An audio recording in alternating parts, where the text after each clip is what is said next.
आज हम complex sentence के बारे में बात करेंगे, जिसको उर्दू में मुरक्कब बोलते हैं। ये वो सेंटेंस होता है जिसमें दो या दो से ज़्यादा जुमले होते हैं। एक होता है मेन सेंटेंस, जिसको हम प्रिंसिपल सेंटेंस या प्रिंसिपल क्लॉज बोलते हैं। दूसरा होता है सबऑर्डिनेट सेंटेंस या सबऑर्डिनेट क्लॉज। इनके सेंटेंसों को हम क्लॉज क्यों बोलते हैं? क्योंकि ये इंटर रिलेटेड होते हैं या इंटर डिपेंडेंट होते हैं, या ये इंटर रिलेटेड होते हैं या इंटर डिपेंडेंट होते हैं। ठीक है ना? इसलिए इनके सेंटेंसों को, जुमलों को हम क्लॉज कहते हैं। पहले वाले जो हम पहले लिखते हैं, इसको हम प्रिंसिपल सेंटेंस या प्रिंसिपल क्लॉज या मेन क्लॉज बोलते हैं। जो इसके बाद हम जोड़ते हैं उसको हम सबऑर्डिनेट क्लॉज बोलते हैं। क्यों हम उसको प्रिंसिपल क्लॉज बोलते हैं पहले वाले को? क्योंकि इसमें ऐसे वर्ड्स होते हैं जो इंडिपेंडेंट वर्ड्स होते हैं। जैसे इसमें नाउन होगा और एडजेक्टिव नाउन पे डिपेंड करता है। तो इसका मतलब प्रिंसिपल क्लॉज में अगर नाउन होगा, आगे जो हम जोड़ेंगे वो एडजेक्टिव होगा। नाउन जो है ये इंडिपेंडेंट वर्ड है, एडजेक्टिव इस पर डिपेंड करता है, ये डिपेंडेंट वर्ड है। और इसी तरह से इसमें वर्ब होगा, वर्ब पे डिपेंड करता है उसका ऑब्जेक्ट या एडवर्ब। ये वर्ब पे डिपेंड करता है आपने कौन सा वर्ब इस्तेमाल किया है। ठीक है?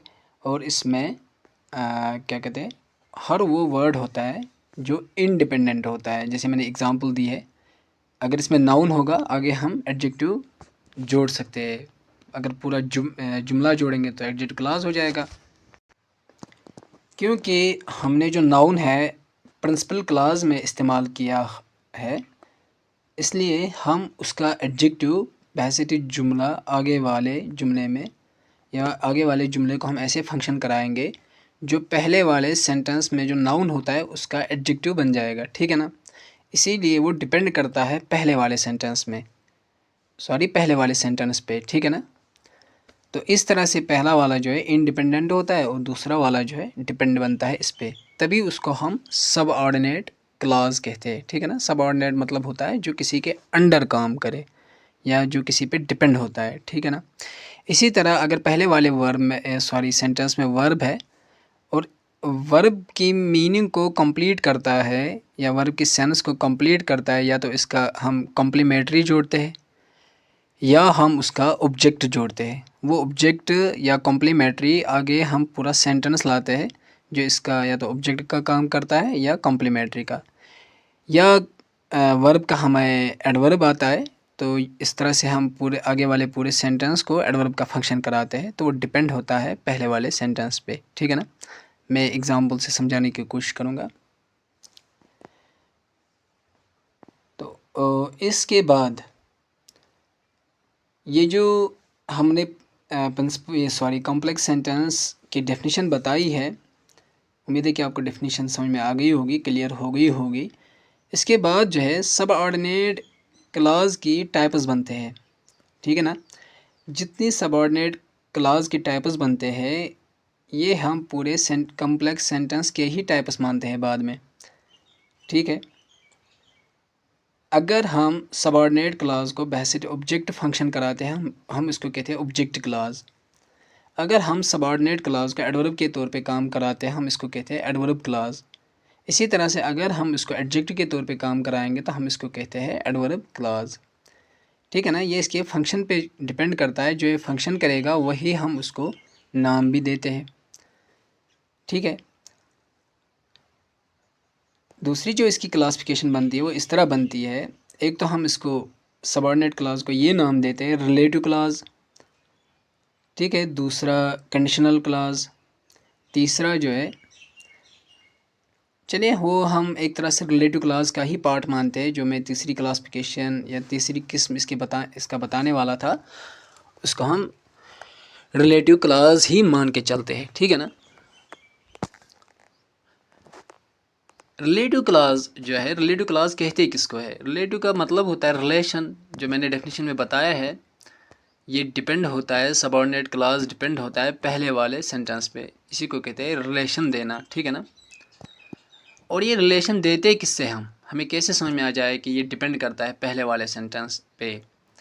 इसमें हम क्या करते हैं, हम ऐसे कंजक्शंस को इस्तेमाल करते हैं जो बाय डेफिनेशन ही डिपेंड होते हैं, जैसे डबल एज्ड कंजक्शंस, जिनको अगर आपने मेरा कंजक्शन वाला वीडियो देखा होगा, इसमें मैंने पूरी डिटेल के साथ इनको बताया है, जिनको हम रिलेटिव कंजक्शंस बोलते हैं। डबल एज्ड कंजक्शंस का हम दूसरा नाम जो है रिलेटिव कंजक्शंस भी नाम देते हैं, ठीक है ना।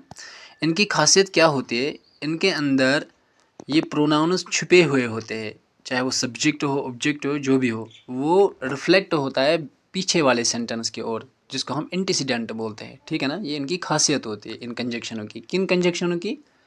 सब ऑर्डिनेट कंजक्शनों की। इसका मतलब ये हुआ कि कॉम्प्लेक्स सेंटेंस को पढ़ने से पहले आपको सब ऑर्डिनेट कंजक्शन समझना ज़रूरी है, ठीक है ना। तो इसी हिसाब से इनको हम क्लासिफिकेट भी करते हैं। जहाँ जहाँ डबल एज कंजक्शन या वो कंजक्शन जिनके अंदर सब्जेक्ट या ऑब्जेक्ट प्रोनाउंस छुपे रहते हैं और वो पीछे की तरफ रिफ्लेक्ट होते हैं, उनको हम बोलते हैं रिलेटिव कंजक्शंस। और उन्हीं से हम रिलेटिव क्लॉज भी जोड़ते हैं। जैसे डबल एज से व्हाट आता है, ठीक है ना, इससे हम सब्जेक्ट क्लॉज जोड़ते हैं। ये मैंने कंजक्शन में भी पढ़ाया है, मैं चेक करता हूँ, अगर वो वाला सॉरी स्ट्रिप मुझे इसमें मौजूद होगी तो मैं यहाँ इसको शो ऑफ करूँगा। चलिए मैं इसको लिख लेता हूँ। इसी तरह से होम से हम ऑब्जेक्ट क्लॉज जोड़ते हैं।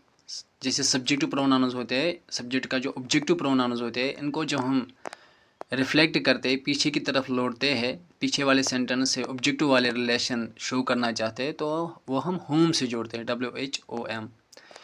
इसी तरह से दैट से हम दो तरह के क्लॉज जोड़ते हैं, एक तो ऑब्जेक्टिव क्लॉज, दूसरा जो है एडजेक्टिव क्लॉज, ठीक है ना।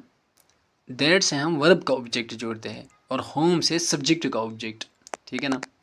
इसके बाद व्हेन आता है, इससे हम एडजेक्टिव क्लॉज जोड़ते हैं, सॉरी एडवर्ब क्लॉज जोड़ते हैं। हु, विच और दैट से हम एडजेक्टिव क्लॉज जोड़ते हैं, ठीक है। वायर से हम दोनों एडजेक्टिव क्लॉज और एडवर्ब क्लॉज जोड़ते हैं।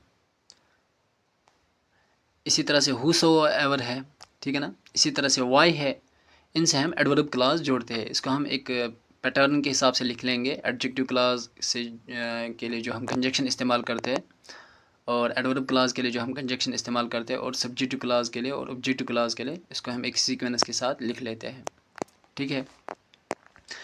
इसी को कहते हैं कॉम्प्लेक्स सेंटेंस। कंक्लूजन ये है कि कॉम्प्लेक्स सेंटेंस एक ऐसा सेंटेंस होता है जिसमें दो सेंटेंस होते हैं। पहले वाले को प्रिंसिपल सेंटेंस या प्रिंसिपल क्लॉज या मेन क्लॉज बोलते हैं, तीनों नाम इसी को देते हैं। दूसरे वाले को हम सबऑर्डिनेट क्लॉज बोलते हैं या सबऑर्डिनेट सेंटेंस बोलते हैं, जो डिपेंड करता है प्रिंसिपल क्लॉज पे।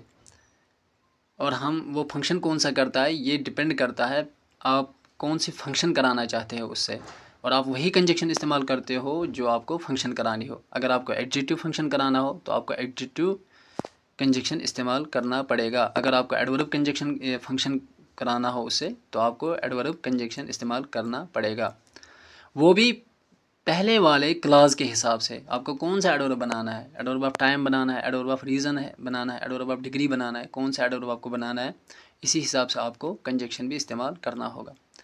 इसी हिसाब से कंजक्शन के भी टाइप्स बनते हैं, ठीक है। मैं बोल चुका हूँ कि मैंने कंजक्शन पे एक वीडियो बनाई है, आप इसको देख लीजिएगा। इसका नाम ही है कंजक्शन एंड इट्स टाइप्स, इसमें आपको पूरा समझ में आ जाएगा।